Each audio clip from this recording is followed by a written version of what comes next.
वज़ीर आज़म को ये बताना चाह रहे कि आपने जो कानून बनाया, अब तो हमारी हर मस्जिद में बोलते हैं मस्जिद नहीं थी। आपने तो ऐसा कानून बना दिया कि कल मेरी मस्जिद को छीन लेंगे, मेरे कब्रस्तान को छीन लेंगे, मेरी दरगाहों को, खानखाहों को छीन लेंगे। आपको मालूम कि अगर जो प्रोटेक्टेड मॉन्यूमेंट है 100 साल के ऊपर, तो कल तक इस कानून बनने से पहले उसका मालिक वक्फ था, माने वक्फ बोर्ड के कंट्रोल में था। मालिक तो वक्फ की इजाजत का अल्लाह होता है। अब यह कानून बना दिया कि जितने 100 साल के पुराने प्रोटेक्टेड मॉन्यूमेंट हैं, चाहे दरगाह हो, मस्जिद हो, खानखा हो, उसका अब कंट्रोल आसार कदीमा के तहत आएगा। और तैयार हो जाइए, खुदा ना खास्ता एक ऑर्डर निकाल देंगे, यह प्रोटेक्टेड मॉन्यूमेंट है, दरगाह में नहीं, आप उर्स मत करिए, एक दिन का करिए। मस्जिद है, नहीं, खाली जुमा पढ़ लीजिए।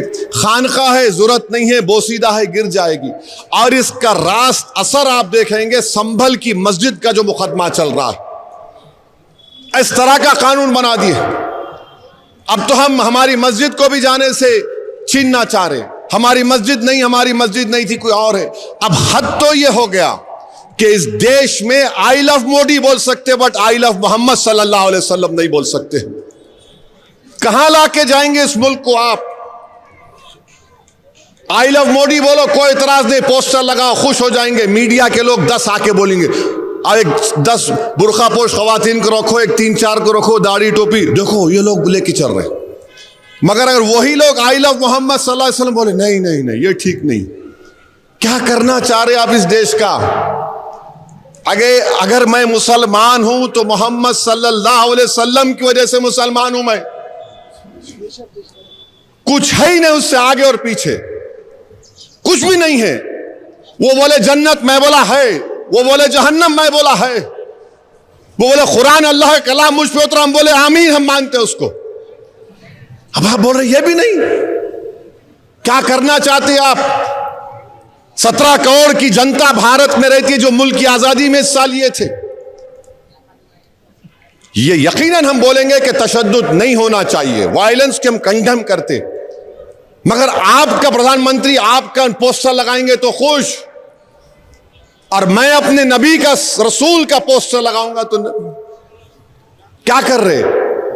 वीडियोस आ रहे हैं कि पुलिस लाठीचार्ज करी, तो ये कैसे दुकान वाले हैं जो पुलिस वालों पर फूल बरसा रहे? याद रखो, ये हजरत पुलिस है, किसी की नहीं होती। जिसकी सरकार है उसकी होती। तुम कल हटेंगे, तुम्हारी पीठ को लाल करेंगे, उन्हें तैयार रख लो, तुम तैयार रहो। मैं देखा एनटी रामा राव जब इख्तिदार से हटे, जो कमिश्नर पुलिस उन्होंने बनाए थे, उन्हें खुद उनको ऐसा कमर में हाथ देके पुलिस गाड़ी में फेंक दिया। पुलिस है, मगर आप हुकूमत के नशे में चूर हैं।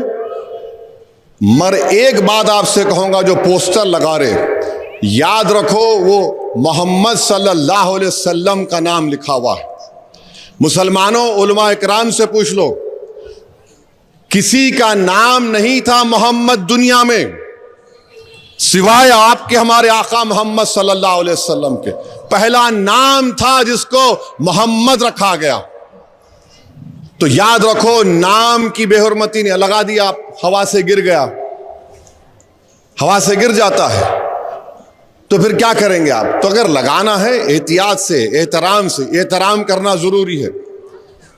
जो कौम अपने रसूल का अदब करेगी वही कौम उरूज पाएगी। सलाहुद्दीन अय्यूबी रहमतुल्लाह अलैह की कामयाबी के कई वजूहात हैं। एक वजूहात यह है कि उनके लोग जासूस आकर सलाहुद्दीन अय्यूबी को बोले कि वहां पर जो खाबिज लोग हैं मस्जिद अक्सा बैतुल मुक़द्दस में, जो क्रूसेडर हैं, वो ये बोल रहे कि अगर अल्लाह हजरत ईसा को आसमान पे उठा लिया तो उनकी वो कैसा, माने नाउज़ुबिल्लाह एक बात कर दी, कैसा होता है। तो सलाहुद्दीन अय्यूबी बीमार था, बोला कल हमला होगा और कल कामयाबी मिली। बोले कैसे? क्योंकि वो अल्लाह के रसूल की तौहीन करे, अल्लाह हमारी मदद करेगा। हम हुकूमत से कहना चाह रहे कि आप कितने कानून बना रहे, क्या हो रहा है? आसाम में 3000 मुसलमानों को बेघर कर दिया गया। सिर्फ इस बुनियाद पे कि गवर्नमेंट लैंड पे बनाए। अरे भाई वहां सैलाब आता, जमीन कट जाती, ये हाल हो रहा है। मगर हम और आपको ये बात याद रखना है मेरे अजीज दोस्तों और बुजुर्गों कि हम अपने ईमान को मजबूत रखें और हम हालात से, जो भी हालात हैं उससे हम लोग परेशान ना हो, बल्कि अच्छी तरीके से इत्मीनान के साथ, सब्र के साथ, और कानून के गिरफ्त में नहीं आना। नौजवानों, कानून के गिरफ्त में नहीं आना। देखो, कानून के गिरफ्त में नहीं आना। जो भी करना है कानून के दायरे में रह के करना। जब कानून के दायरे में रह के करेंगे तो आपको मालूम होगा ये तो कानून मकड़ी का जाला ही था, कुछ नहीं था। समझे आप? कोई आके तैश दिला दिया, कानून को हाथ में मत लो। और मैं यहां पर 1000 रुपये दूंगा किसी को अगर मेरे एक सवाल का जवाब दे दिए तो। 1000 अभी दे रहा हूं मैं। 60 साल की उम्र के लोग नहीं बोलना इसमें। Over 60 are not allowed. अब आप बताइए रसूल अल्लाह सल्लल्लाहु अलैहि वसल्लम के नाना का नाम क्या था? नाना का नाम क्या था? नानी का नाम क्या था? अब भी दे रहा 1000 रुपये, बोलो किसको मालूम? 60 साल के ऊपर के लोग हिस्सा नहीं लेना इसमें। रसूलुल्लाह सल्लल्लाहु अलैहि वसल्लम के नाना का नाम क्या था? नानी का नाम क्या था? नाना का नाम कौन बोले? वहाब। चलिए आप दोनों को 1000 रुपये माने। इतना बड़ा मजमा है, कितने लोग होंगे? 200-300 लोग होंगे। हमारे बुजुर्गों को छोड़ दो, खाली 2 लोगों को मालूम। आई लव मोहम्मद बोले तो नाम मालूम होना। दादी का नाम क्या था? फातिमा। ये सीखो, सीरत सीखो। देखिए, अगर अपन किसी से मोहब्बत करते तो चाहने वाला जिससे मोहब्बत करते उसकी हर अदा पे फिदा हो जाता, हर अदा पे फिदा हो जाता। तो ये चीज पैदा करना है। और आई लव मोहम्मद का पोस्टर तो उठा, अच्छा करे, मगर मस्जिदों को आबाद रखिए, अपने बीवियों से अच्छा सलूक करो। एक किस्सा आया मेरे पास दारुस्सलाम में, आके बोले कि साहब मेरा शौहर मेरे से बदतमीजी से बात करता।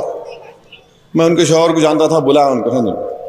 बोला क्या है भाई, क्यों? अच्छा बात करो, सुकून से बात कर। अरे नहीं, वो बहरहाल उन्होंने मर्दानगी दिखा रहा है, ऐसी करना औरतों से बात। मिला तुम्हारी बहन है? बोले हाँ एक बहन है। मिला ये जो तुम अपनी बीवी को बोल रहे, तुम्हारा बहन भाई तुम्हारी बहन को बुला तो तकलीफ होती, मुंह तोड़ देता हूँ जाके उसका। मैं मेरी एक ही बहन है, बोलता क्या उन्हें? अरे मिला इन्हें भी किसकी बहन है, किसकी बेटी है? और याद रखो रसूलुल्लाह सल्लल्लाहु अलैहि वसल्लम हमारी उम्मत की माओं पर हाथ तक नहीं उठाए, कभी उंगली तक नहीं उठाए। सोचो इन चीजों को। जमाना इन चीजों को देख रहा, जमाना इन चीजों को देख रहा। यतीमों से रसूलुल्लाह सल्लल्लाहु अलैहि वसल्लम कैसा चाहते थे, गरीबों के लिए क्या क्या करते थे। नौजवानों, तुमको मिसाल बनना है। पोस्टर उठा लिए तो याद रखो अब जिम्मेदारी और बढ़ गई। कल हशर के मैदान में पूछा जाएगा तुम पोस्टर उठा के अदा किए या अमल करके अदा किए।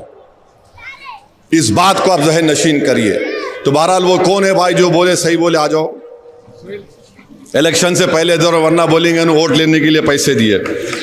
मगर अगर कोई दिए इलेक्शन में तो ले लो आप, छोड़ना तो नहीं। लाओ आओ भाई, दो में आप दे दो, उनको दे दो, ये दे दो, आप दे दो, उनको दे दो ना, आप सब दे दो। और एक उनका ना, सोहेल को नहीं, दूसरे 2 लोग हैं। नहीं 2 लोग आप बोले।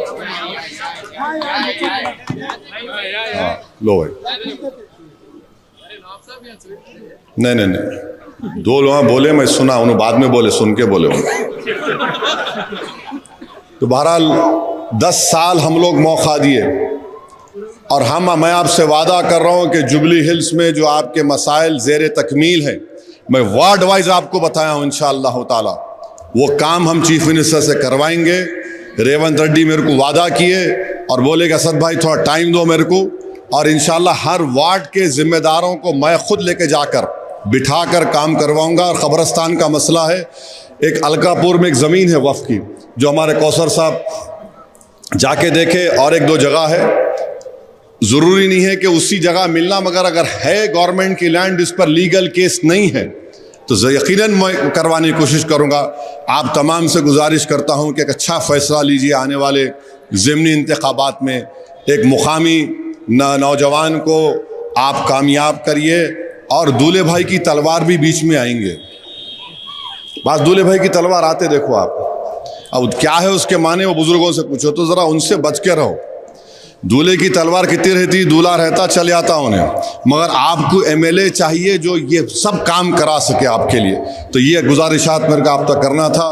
बहुत बहुत शुक्रिया और दुआ फरमाइए कि अल्लाह सुब्हानहू व तआला हम तमाम को मुत्तहिद रखे और अल्लाह सुब्हानहू व तआला जहाँ पर जुल्म किया जा रहा है अल्लाह उस जुल्म का खात्मा करे और जालिम को अल्लाह निस्तो नाबूद करे और अल्लाह फ़लस्तीन के गाज़ा के मुसलमानों की फ़लस्तीन मदद फरमाए। वाखिर दावन अल्हम्दुलिल्लाहि रब्बिल आलमीन।